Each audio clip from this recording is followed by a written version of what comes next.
The young mechanics saw only a quiet woman and a fancy tattoo to mock. They couldn't imagine the battlefield's secrets inked into her skin, or that a legendary general was about to reveal the truth and silence them all. The air in Hangar 4 at Fort Stryker Air Force Base was a thick cocktail of ozone, hydraulic fluid, and the incessant, low hum of industrial ventilation.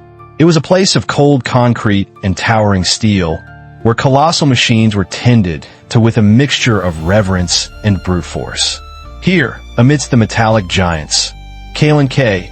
Vance found a strange sort of peace. She knelt before the complex rotor assembly of AV-22 Osprey, her focus a laser beam cutting through the ambient noise. Her fiery red hair, a stark contrast to the drab blue of her oil-stained coveralls, was pulled back in a tight, messy braid. A few stray freckles dotted the bridge of her nose, visible even under a light sheen of grease.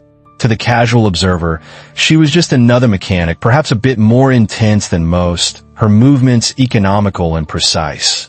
But to Leo King Kingston, she was an easy target. Leo, barely 23 and radiating the unearned confidence of a man who had never been truly tested, saw the world as a stage for his own performance. He leaned against a massive toolbox, flanked by his two ever-present acolytes, specialists Miller and Shun. His prized possession, a new, expensive military-grade watch, was polished to a mirror shine on his wrist, and he made a point of checking it often. His gaze, however, wasn't on the time. It was fixed on a sliver of Kaelen's back, visible above the collar of her coveralls. There, against her pale skin, was the source of his daily amusement, a tattoo. It wasn't the usual fare of skulls, anchors, or eagles. This was something else entirely. A hyper-detailed phoenix, its wings unfurled in a silent scream of rebirth, seemed to shimmer even in the hangar's flat, fluorescent light. Its feathers were rendered in what looked like silver ink, each barb and vein intricately detailed, rising from a swirling constellation of stars no one had ever seen on a celestial chart. "Look at that," Leo murmured to his crew, his voice a low sneer that barely carried over the hum. "Still trying to be mysterious. You think she got that in some back-alley parlor in a fantasy convention?" Miller, a lanky kid eager to please, snickered on cue. "Probably. Thinks it makes her look tough. Like something out of one of those video games my little brother plays." Chun, quieter but just as complicit, just shook his head, a smirk playing on his lips. They saw a quiet woman who kept to herself, who never joined their crew jokes or post-work drinking sessions.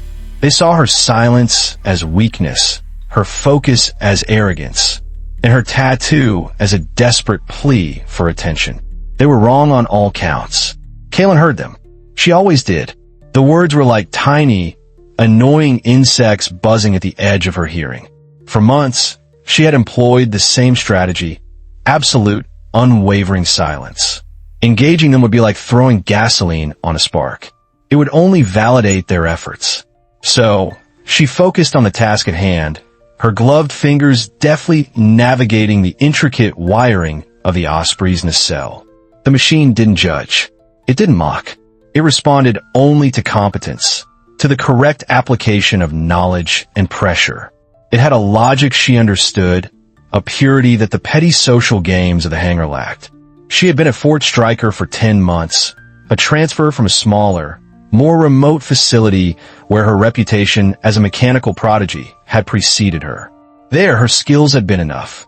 Here, in a larger, more competitive environment, Leo and his followers saw her quiet competence not as an asset, but as a challenge to their own fragile egos.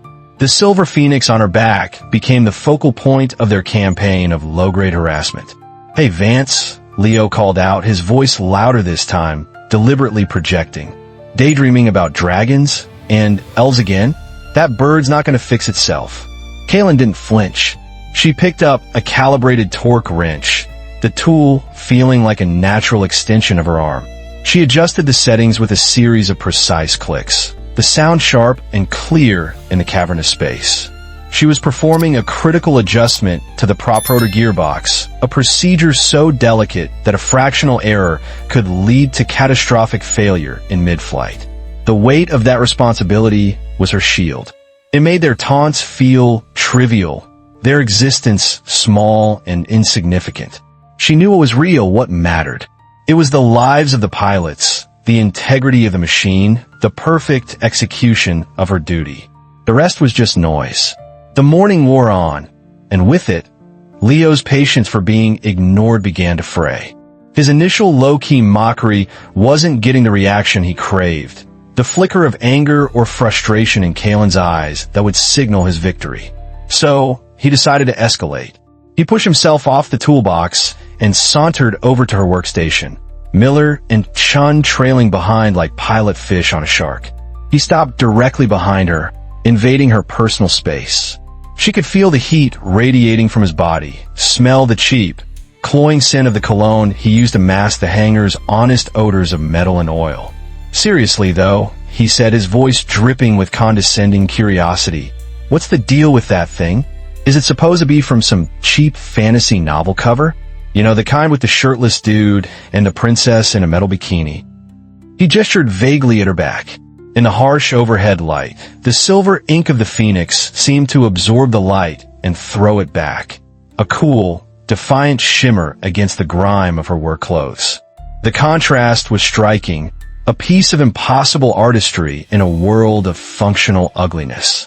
Kaelen continued to work, her movements fluid and unbroken.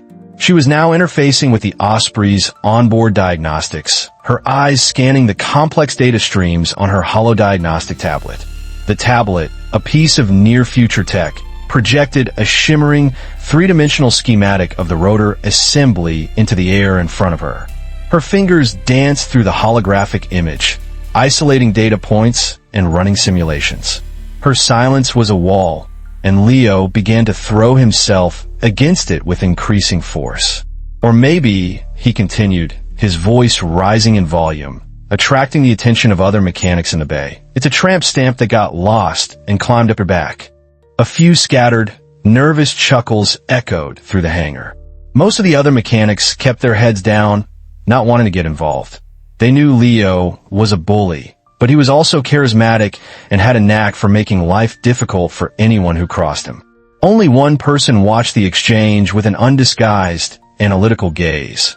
Master Sergeant Eva Rostova, a veteran with a formidable reputation and a gaze that missed nothing.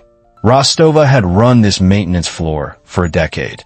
She had a sharp, angular face, a legacy of her Eastern European heritage, and she watched the unfolding drama with a quiet, calculating intensity. She had seen dozens of young hotshots like Leo come and go. She had also seen quiet professionals like Kaelen, and she knew there was often more to them than met the eye. "Come on, Vance, talk to us," Miller chimed in, emboldened by the lack of immediate reprisal. "We're just trying to be friendly. Get to know our mysterious co-worker." "Yeah," Chen added, his voice thin. "What's it mean? I'm too cool for school." The escalation was deliberate, a calculated shift from background noise to direct confrontation. Leo leaned closer, his voice dropping to a conspiratorial whisper that was somehow more menacing than his shouts. "You know, some people might say a tattoo like that is unprofessional, distracting, not exactly in line with military bearing and discipline. A real soldier doesn't need to advertise." This last barb was aimed at the core of her identity, a direct challenge to her professionalism. For the first time, Kaelen's hands paused for a fraction of a second over the holographic display. Her jaw tightened almost imperceptibly. She had endured far worse than this, in places Leo couldn't even imagine. She had faced threats that were real and immediate, not born of petty insecurity in a climate-controlled hangar. But the insult questioning her dedication, her very right to wear the uniform, struck a nerve. Still, she held her tongue. She took a slow, deep breath, the air tasting of metal and ozone, and forced her fingers to move again, her focus returning to the intricate dance of data on the screen. She would not give him the satisfaction. Her work would be her answer. The problem with the V-22 Osprey was a ghost in the machine. During recent test flights, the starboard engine had been reporting intermittent, terrifying power fluctuations, but only under specific high-G maneuvers. On the ground, it behaved perfectly. The standard diagnostic suites, run a dozen times by other mechanics, had come up empty. It was a puzzle of the highest order, the kind of challenge that separated the competent from the truly gifted. For Leo, it was another opportunity to needle Kaelen. Still chasing ghosts, Vance, he called from across the bay, where he was performing a routine by-the-book oil change on a different aircraft. Maybe you should try waving one of your magic fantasy wands at it. Kaelen ignored him. This was where she thrived. The noise of the hangar, the petty politics, the incessant buzzing of Leo and his crew, it all faded away when she was faced with a problem like this. Her mind entered a state of pure, uncluttered focus. The machine was speaking to her in a language of data and subtle mechanical tells, and she was one of the few who could understand it. Her holodiagnostic tablet was her primary tool. Instead of just displaying raw data, it allowed her to create a dynamic, multi-layered simulation of the engine under stress. She wasn't just reading reports. She was recreating the flight conditions that triggered the fault. Her fingers moved with an artist's grace through the shimmering blue light of the hologram, peeling back layers of the engine schematic, isolating systems, and running millions of calculations per second. She cross-referenced the flight data with the engine's performance history, her eyes darting across lines of code and pressure graphs. It was a symphony of information, and she was its conductor. She noticed a microscopic anomaly, a data point so small it had been dismissed by the standard diagnostics as a sensor ghost. A tiny, fractional delay in a fuel pressure regulator, but only when the engine was subjected to a precise combination of torque and lateral g-force. It was a needle in a haystack the size of a mountain. "You're wasting your time with that fancy toy," Leo scoffed, wiping his hands on a rag as he swaggered over. He peered at the complex hologram, his expression a mixture of confusion and contempt. "Just swap out the whole fuel pump like the manual says and be done with it. That's what a real mechanic would do." Kaelen finally looked up, her gaze meeting his for the first time that day. Her eyes, a startlingly clear shade of green, were calm and steady. "The manual's procedure is for a full system failure. Kingston," she said, her voice even and devoid of emotion. "This isn't a failure. It's a flaw. Replacing the pump would be a waste of a $250,000 component and 12 hours of labor. The problem is deeper. Her directness, the sheer, unassailable confidence in her technical assessment, momentarily stunned him into silence. She hadn't just spoken. She had delivered a concise, expert rebuttal that exposed his suggestion as lazy and incompetent. Before he could formulate a comeback, she had already turned back to her work. She had a theory now. It wasn't a microfracture, something physical that could be easily spotted. It was a software-hardware interface issue, a timing flaw in the firmware of the regulator's control chip that only manifested under extreme, compound stresses. It was the kind of problem that could ground an entire fleet. With methodical precision, she began to bypass the physical components and delve directly into the engine's control module. She attached a fiber optic cable to a port deep within the Osprey's guts and began writing a custom diagnostic script on her tablet, her fingers flying across the virtual keyboard. This was far beyond the scope of a standard mechanic's duties. This was the work of a systems engineer, a programmer, a master diagnostician. Master Sergeant Rostova watched from her office, a small glass-enclosed box overlooking the hangar floor. She saw the custom script, the deep-level interface. A slow, knowing smile touched her lips. She had been right. There was much more to Specialist Vance than met the eye. The main doors of Hangar 4 slid open with a deep, hydraulic groan, admitting a slice of the bright, unforgiving afternoon sun and a figure that seemed to command the light itself. The ambient chatter and clatter of the hangar didn't just quiet down. It ceased, sucked into a sudden vacuum of deference. The man who entered was General Alistair Croft. He was not a man who walked. He moved with a controlled, deliberate purpose that made the concrete floor seem to humble itself beneath his polished boots. He appeared to be in his late 50s, his hair a distinguished salt and pepper, cut to exacting military precision. His uniform was immaculate, a canvas of decorated greens and sharp creases. But it was his eyes that held the room captive. They were the color of slate, hard and ancient, and they swept across the hangar with a calculating efficiency that missed nothing. On his left eyebrow, almost invisible unless you knew where to look, was a thin, white scar, a silent testament to a past lived far from the safety of a command center. A flutter of activity went through the senior staff. Master Sergeant Rostova was already out of her office, her posture ramrod straight, moving to intercept him. A surprise inspection from a 3-star general was a rare and terrifying event. It usually meant something was either very wrong or about to be. "General Croft, sir." "An unexpected honor," Rostova said, her voice crisp as she rendered a sharp salute. "At ease, Master Sergeant," Croft replied, his voice a low baritone that carried easily through the cavernous space. He returned the salute with a practiced economy of motion. "I'm not here to turn your day upside down. Just observing. I like to see the real work now and then. Reminds me what we're all here for." His gaze continued its slow, methodical sweep of the hangar, passing over teams of mechanics, rows of equipment, and finally settling on the V-22 Osprey, where Kaelen was still deep in her work. Most senior officers would have been content with a cursory glance, a few pleasantries, and a move to the next checklist item. But General Croft's eyes narrowed slightly, his interest peaked. He saw the shimmering hologram, the direct interface cable running into the engine's core, and the solitary figure utterly absorbed in her task. He changed direction, striding purposefully toward the Osprey. Rostova fell into step just behind him. Leo and his crew, who had been trying to look busy, froze like startled animals. The arrival of a god-tier officer had completely upended their small world. Croft came to a stop a few feet from Kaelen. She was so engrossed in her work, tracing the faulty code line by line, that she hadn't even noticed the seismic shift in the hangar's atmosphere. The general stood there for a full minute in silence, simply watching. He saw the way her fingers moved through the hologram, not with hesitation, but with an intuitive certainty. He saw the custom-written script running on her tablet. He saw a level of expertise that was wildly out of place for a specialist-rank mechanic.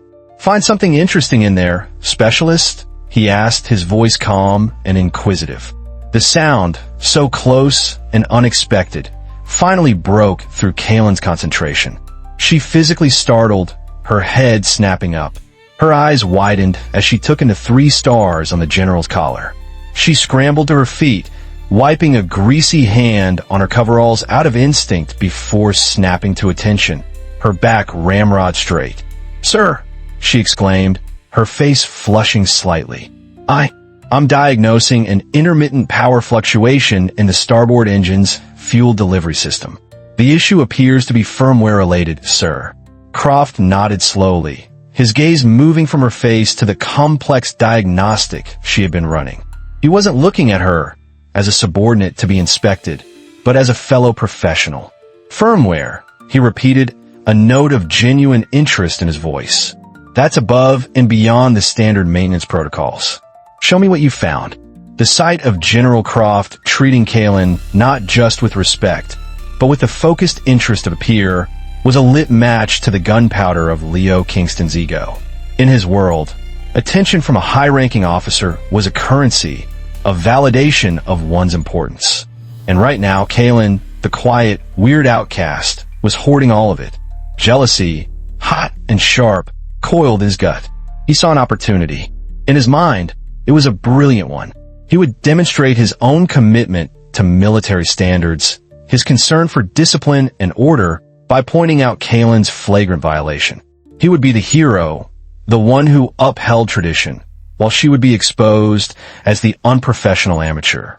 He straightened his uniform, took a deep breath to steady his nerves, and began to walk toward them. Miller and Chun exchanged a worried glance. This felt different, riskier, but Leo was already in motion, a missile locked on its target. He came to a halt a respectful distance away and executed a salute that was technically perfect, but felt hollow. "General Croft, sir." "Excuse my interruption." Croft turned his head slowly, his attention shifting from Kaelen's tablet to Leo. The general's expression was neutral, but his eyes were like sensors, gathering data. "What is it, specialist?" "Sir," Leo began, his voice filled with a feigned sincerity that was almost convincing. "I don't mean to overstep, but as a soldier who takes pride in our unit's professionalism, I feel compelled to bring a matter to your attention." A flicker of something, annoyance, curiosity, passed through Croft's eyes.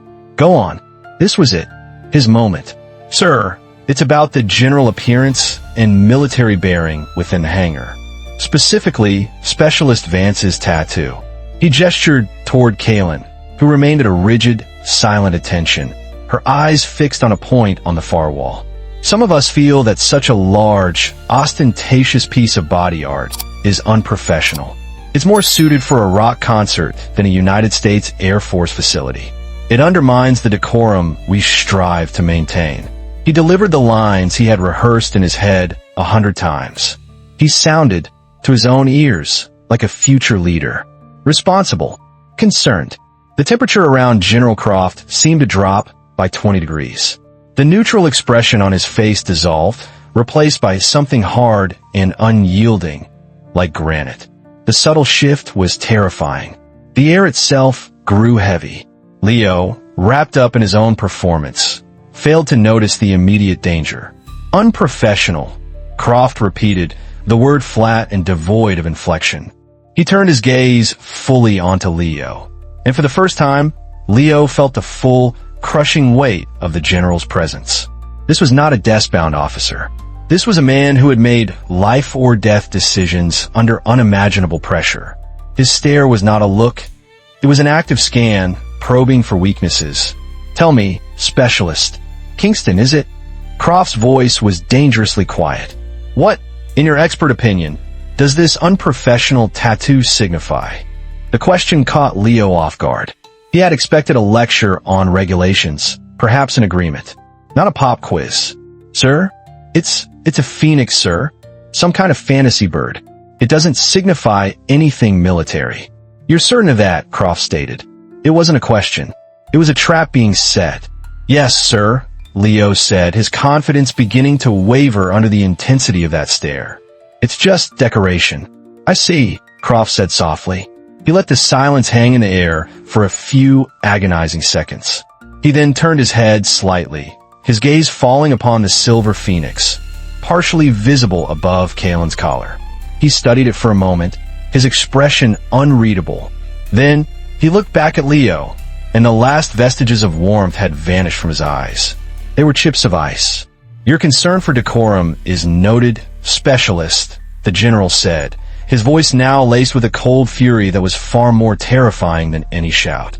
"Now, allow me to educate you." General Croft's next words were not directed at Leo, but they were for his benefit. "Specialist Vance, turn around. Face me." Kaelen, who had been a statue of military rigidity, complied instantly. She executed a crisp about-face, her expression a mask of professional neutrality, though inside, her heart was hammering against her ribs. She had no idea what was happening, but she recognized the tone in the general's voice. It was the sound of a storm about to break. As she turned, the collar of her coveralls shifted, revealing the full glory of the silver phoenix. It stretched from her left shoulder blade down her spine, a masterpiece of ink and skin. The wings were a whirlwind of motion, each feather a sliver of light. The constellation it rose from was a swirl of impossible geometry. It was beautiful, fierce, and utterly alien to this world of grease and steel. The entire hangar had fallen silent. Every mechanic, every supervisor had stopped what they were doing, their attention drawn to the silent drama unfolding around the Osprey. General Croft stepped closer, his eyes fixed on the tattoo. He studied it with an intense, focused scrutiny, as if he were reading a map. His gaze traced the lines of the wings, the arrangement of the stars, the subtle details hidden within the design. Leo watched, his mouth suddenly dry, a cold knot of dread tightening in his stomach. He was beginning to realize he had made a catastrophic miscalculation. After a long, pregnant moment, Croft looked up from the tattoo, his eyes meeting Kaelen's. In his gaze, she saw something she hadn't seen in a very long time: recognition. It was a look that transcended rank, a silent communication between two people who had been to the same secret places. Then, slowly, deliberately, General Alistair Croft began to roll up the sleeve of his immaculate uniform jacket. A collective, silent gasp seemed to ripple through the hangar. This was an unheard-of breach of military protocol. He unbuttoned the cuff of his shirt and began pushing the crisp fabric up his forearm. The room was so quiet that the faint rustle of the starched cotton sounded like a roar. As the sleeve moved past his wrist, a tattoo came into view. It was older, the lines slightly softer, the silver ink burnished to a soft pewter glow by years of sun and time. But the design was unmistakable. There, on the general's own weathered skin, was the exact same emblem that formed the heart of Kaelen's tattoo. A phoenix rising from a constellation of unknown stars. The recognition was instantaneous, a lightning strike of shared history. Kaelen's breath hitched in her throat. Leo's face went completely white, the blood draining from it as if a plug had been pulled. The general finished rolling up his sleeve, displaying the emblem for all to see. He held the pose for a moment, letting the impossible truth sink in. Then, with the same deliberate motion, he rolled his sleeve back down, buttoned the cuff, and smoothed the fabric. He covered the secret once more. He turned to face Kaelen. His posture shifted, his back straightening into the rigid stance of a soldier reporting to a superior.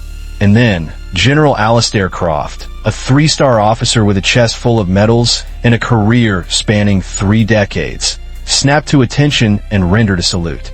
It was not a casual gesture. It was a formal, full-dress salute, crisp and perfect, delivered with the deepest sincerity. He was saluting a specialist rank mechanic. The world stopped. The laws of the military universe had just been turned inside out. The stunned silence in the hangar was absolute, profound, and deafening. For a moment that stretched into an eternity, Kaelen was too shocked to react. Then, her training, her instincts, her very soul took over. She brought her own hand up and returned the salute, her form as sharp and precise as his. Two soldiers, separated by an ocean of rank, but united by a secret bond, holding a silent, sacred exchange in the middle of a hangar full of stunned witnesses. The salutes ended, but the deafening silence remained. General Croft lowered his hand and turned his gaze back to Leo Kingston. The look in his eyes was no longer just angry. It was filled with a profound, glacial disappointment. "You dismissed this as fantasy art, specialist," Croft began, his voice low but carrying to every corner of the silent hangar. "You stand here, in a facility dedicated to maintaining the most advanced aircraft in the world, and you cannot recognize a symbol of the highest honor." He took a step toward Leo, who seemed to shrink under the weight of his words. "This is not a decoration. This is a unit crest. It is the mark of Task Force Aegis." The name meant nothing to anyone in the room, except for Kaelen. To the rest, it was just a name, but the way the general said it, with a mixture of reverence and sorrow, gave it an almost mythical weight. "Task Force Aegis," Croft continued, his eyes sweeping over the assembled mechanics, making every single one of them a part of this lesson, is a name you will not find on any official roster. It does not exist in any public record. Its members are ghosts. They are the soldiers we send to the places on the map marked, "Here be dragons." They take on the missions that cannot fail, but must, under all circumstances, be denied. He paused, letting the gravity of his words sink in. They do not receive medals that they can wear on their uniforms. They do not get parades. Their victories are classified, and their funerals, when they are lucky enough to have them, are attended by only a handful of people who are forbidden to speak of their sacrifice. Their only recognition, their only medal, is the one they carry on their skin. He gestured toward Kaelen without looking at her. "The Phoenix you so casually mocked represents an operator who has completed the core training program. A program so grueling that over 90% of candidates wash out and some do not survive. It signifies rising from the ashes of an old life to be reborn into a new, secret one. His gaze fell on the tattoo again. The constellation it rises from? That is not random. Each star represents a successful covert operation. The brightness of the star indicates the level of risk. The geometric lines connecting them map a career spent in the shadows, protecting the very freedoms that give you the right to stand here and display your breathtaking ignorance. Leo's face was ashen. He was trembling, his earlier arrogance replaced by a raw, primal fear. He was beginning to understand the magnitude of his transgression. He hadn't just insulted a co-worker. He had desecrated something sacred. Every feather on those wings, Croft's voice grew harder. Each word a hammer blow is earned. Each one represents a specialized skill mastered under impossible conditions. Infiltration, covert communications, unconventional warfare, advanced systems sabotage. Specialist Vance, he said, finally using her name, is not just a mechanic. She is a master of a dozen lethal disciplines you couldn't even begin to comprehend. He turned back to Leo, his eyes locking onto the young man's. You questioned her professionalism. You, who have never spent a single day in a combat zone. You dare to lecture a veteran of Task Force Aegis on military bearing. The only reason you get to sleep safely in your bed at night, the only reason this base isn't a crater, is because people like Specialist Vance have gone to hell and back on your behalf. And they did it without asking for a single word of thanks. The general's voice dropped to a near whisper, but it was more powerful than any shout. Her service record is so heavily classified that I, a 3-star general, only have clearance to see the cover sheet. The work she does here, maintaining these aircraft, is her idea of a quiet retirement. And you and your friends had the audacity to make her life difficult. He let that final accusation hang in the air. The silence that followed was filled with shame. The other mechanics looked at Kaelen with a new, profound sense of awe and respect. They were seeing her for the first time, not as the quiet woman in the corner, but as the hidden giant who had walked among them. When General Croft finally finished speaking, the silence he left in his wake was heavier than any machine in the hangar. He gave Leo one last, withering look of contempt, then turned to Master Sergeant Rostova. Master Sergeant, he said, his voice returning to a more normal, professional tone, though still edged with steel. My inspection is complete. I've seen everything I need to see. See to it that Specialist Vance is afforded the respect she has earned. That is a direct order. Yes, General. Without fail, Rostova replied, her own expression a mixture of awe and grim satisfaction. With a final, brief nod to Kaelen, a gesture of solidarity that spoke volumes, General Croft turned and strode out of the hangar, leaving a changed world behind him. The moment the great doors hissed shut, it was as if a spell had been broken. A collective exhale swept through the room. All eyes were on Kaelen, Leo, and his 2 disgraced friends. Leo stood frozen for a long moment, his face a mask of shock and horror. His entire worldview, his carefully constructed hierarchy with himself at the top, had been demolished in the span of 5 minutes. He swayed slightly, as if he might faint. Then, with a visible effort, he seemed to force his limbs to move. He walked toward Kaelen, his earlier swagger completely gone. He moved like an old man, his shoulders slumped. He stopped in front of her and struggled to find words. His mouth opened and closed a few times before he finally managed to speak, his voice a hoarse, broken whisper. Specialist. Vance. I am so sorry. I had no idea. There are no words. Why did it was he couldn't finish. He simply shook his head, his eyes filled with a genuine, gut-wrenching shame. Miller and Chun approached behind him, their faces pale and stricken. They mumbled their own apologies, their eyes fixed on the floor, unable to meet her gaze. Kaelen looked at the 3 of them. She saw no satisfaction in their humiliation. She had never wanted this, never wanted her past to be dragged into the light. All she had ever wanted was to do her job in peace. She saw 3 young, foolish boys who had learned a brutal but necessary lesson. She gave a single, slow nod. Apology accepted. Kingston, she said, her voice quiet but firm. Let this be a lesson. You never know the path someone else has walked. The tension in the hangar began to dissipate, replaced by a new, awkward atmosphere. The other mechanics, who had been silent witnesses, slowly returned to their work, but their movements were subdued. They cast furtive glances at Kaelen, their expressions a mix of curiosity, respect, and a little bit of fear. She was no longer just Vance, the quiet mechanic. She was a legend, a ghost, a hero. For Kaelen, the feeling was deeply unsettling. The anonymity she had cherished, the quiet life she had tried to build, was shattered. The phoenix on her back was no longer a private memorial to a life she had left behind. It was now a public monument.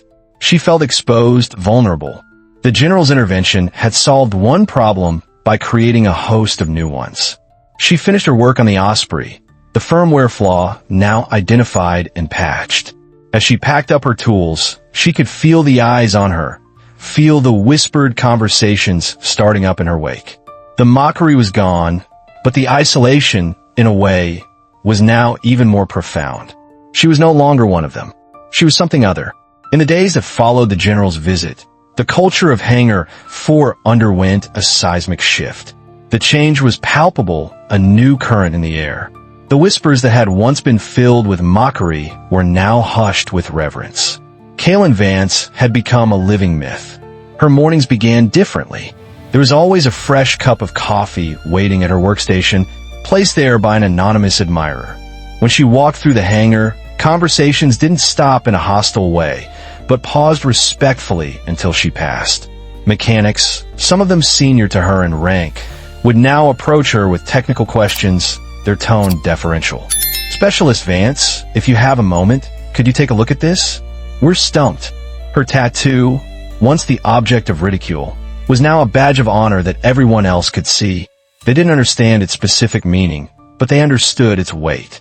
It was a symbol of a hidden world of sacrifice, and they treated it, and her, with a quiet solemnity. Leo Kingston and his crew underwent the most dramatic transformation. They became models of professionalism. They were the first to arrive, the last to leave. They were respectful to everyone, but especially to Kaelen. Leo seemed to be on a personal quest for redemption, throwing himself into his work with a newfound humility and dedication. He never spoke to Kaelen unless it was work-related, but his eyes held a permanent look of abject respect. Master Sergeant Rostova, for her part, formalized the new order. She officially assigned Kaelen as the lead diagnostician for the hangar's most complex cases, a role usually reserved for a much more senior NCO. No one questioned it. It was simply acknowledged as the natural state of things. Kaelen navigated this new reality with the same quiet composure she had always shown. The attention made her uncomfortable, but she understood it. She answered the technical questions patiently, sharing her knowledge freely. She accepted the coffee with a quiet nod of thanks. She was still reserved, still private, but the wall of defensive silence she had built was no longer necessary.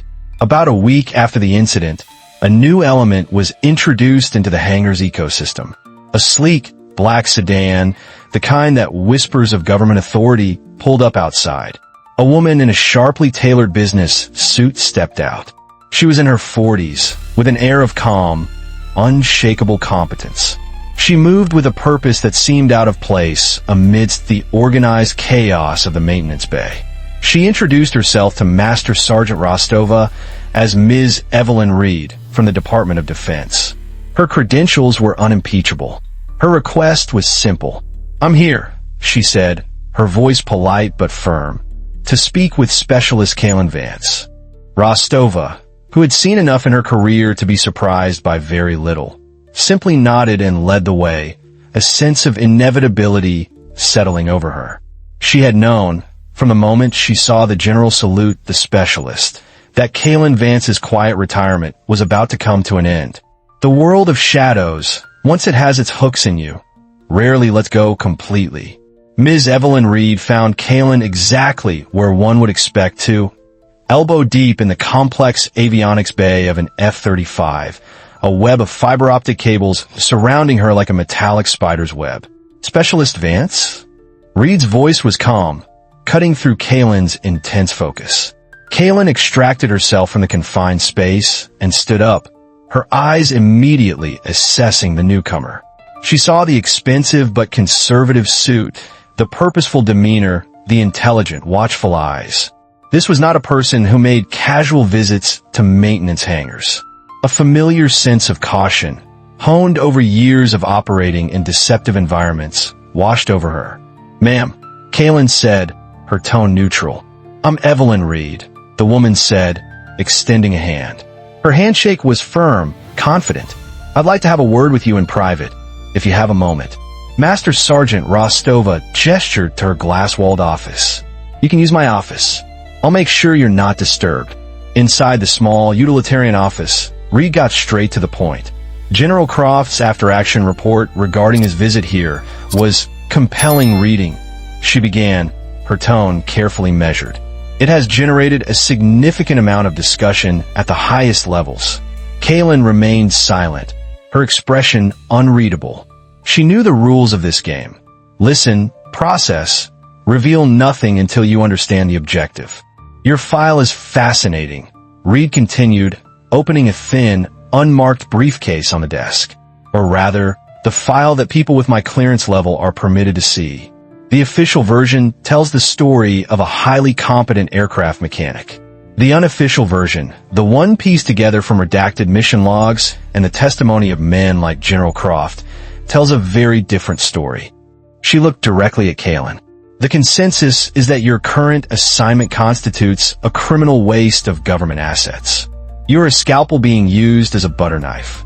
The metaphor was blunt, but accurate. Kaelen felt a strange conflict of emotions. There was a part of her that was gratified by the recognition, but another, larger part that had been genuinely content with the quiet, predictable life of a mechanic. "The nature of global conflict is changing, Specialist," Reed explained. "The lines are blurring. We need a new kind of operator, one who can move between the technical and the tactical seamlessly. Someone who can fix a compromised satellite uplink in the morning and exfiltrate a high-value asset in the afternoon." She slid a single, heavy folder across the desk. It was sealed and marked with a classification level that made Kaelen's eyebrows rise slightly. "We are building a new program. Small, agile teams. Hybrids. Part engineer, part intelligence operative, part soldier. They will have deniability, autonomy, and the most advanced technology we can provide. The operational tempo will be relentless. The risks will be extreme. The work, however, will be absolutely vital." She leaned forward slightly, her gaze intense. "General Croft recommended you personally. He believes you're the prototype for this new kind of operator. He believes you are being wasted here." After reading the file, I agree. The folder sat on the desk between them, a silent, heavy invitation. It was a call to return to the world of shadows she had fought so hard to leave behind. A world of high stakes, constant danger, and profound loneliness. But also, a world where her unique and hard-won skills could be used to their fullest potential. The quiet life was over. The question was, did she want it back? The classified folder sat on the small table in Kaelen's sparse off-base apartment like a dormant bomb. For 3 days, she didn't open it. She went to work, performed her duties with the same meticulous care, and tried to pretend her life hadn't been upended once again. She was torn. The peace she had found at Fort Stryker was real. The respect she had finally earned from her colleagues was gratifying. The idea of mentoring younger mechanics like she had started to do held a genuine appeal. Was she ready to trade all that for the cold, sharp-edged world that Evelyn Reed was offering? During this period of indecision, an unexpected interaction helped clarify her thoughts. Leo Kingston approached her during a lull in the day's work, his demeanor hesitant and deeply respectful. "Specialist Vance," he began, fumbling with a wrench in his hands. "I was wondering, if you're not too busy, could you show me how you diagnosed that firmware issue on the Osprey? I've read the manual cover to cover, but what you did, it wasn't in there. I want to understand." Kaelen looked at him, truly looked at him, and saw that the request was genuine. The arrogant bully was gone, replaced by a young soldier who was hungry to learn, humbled by the revelation of his own ignorance. She saw an opportunity not just to teach, but to build something positive from the wreckage of their past interactions. "All right, Kingston," she said, a small, rare smile touching her lips. "Pull up a stool. Class is in session." For the next hour, she walked him through her process. She explained the logic behind her custom script, the way she interpreted the subtle language of the data streams, the intuitive leaps she made based on thousands of hours of experience. She was a natural teacher, patient and clear. Leo, for his part, was a rap student. He asked intelligent questions, his brow furrowed in concentration. He was not just learning a procedure, he was learning a new way to think. That evening, Kaelen finally opened the folder. She took it to a secure facility on base and spent hours absorbing the contents. The program Ms. Reed had described was even more ambitious and audacious than she had let on. It was a paradigm shift in special operations. As she read the mission profiles and the technical requirements, a familiar fire began to burn in her chest. It was the thrill of the impossible challenge, the call of the frontier. The work was dangerous, yes, but it was also meaningful in a way that fixing landing gear, as satisfying as it was, could never be. The experience of teaching Leo had shown her something important about herself. She wasn't just an operator. She was a leader and a mentor. The new program wasn't just about running missions. It was about building something new, defining the future of the field. She could be one of its architects. She could train the next generation, passing on the hard-won lessons etched into her memory and her skin. She realized her choice wasn't between peace and war.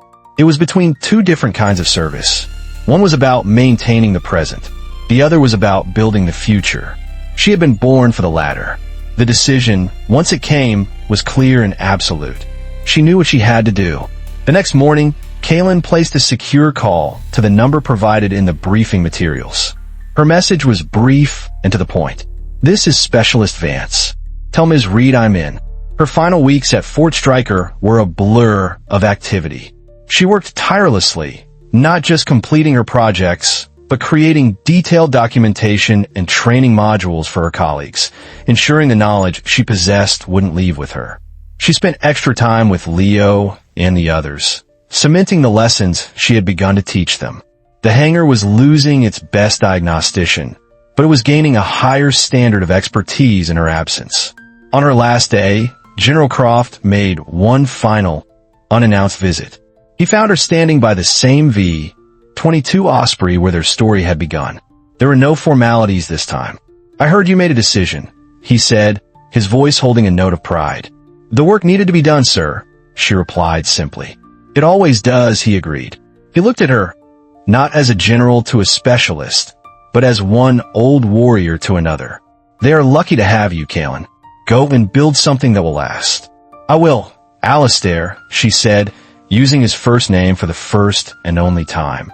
It was a sign of the profound, unspoken respect between them.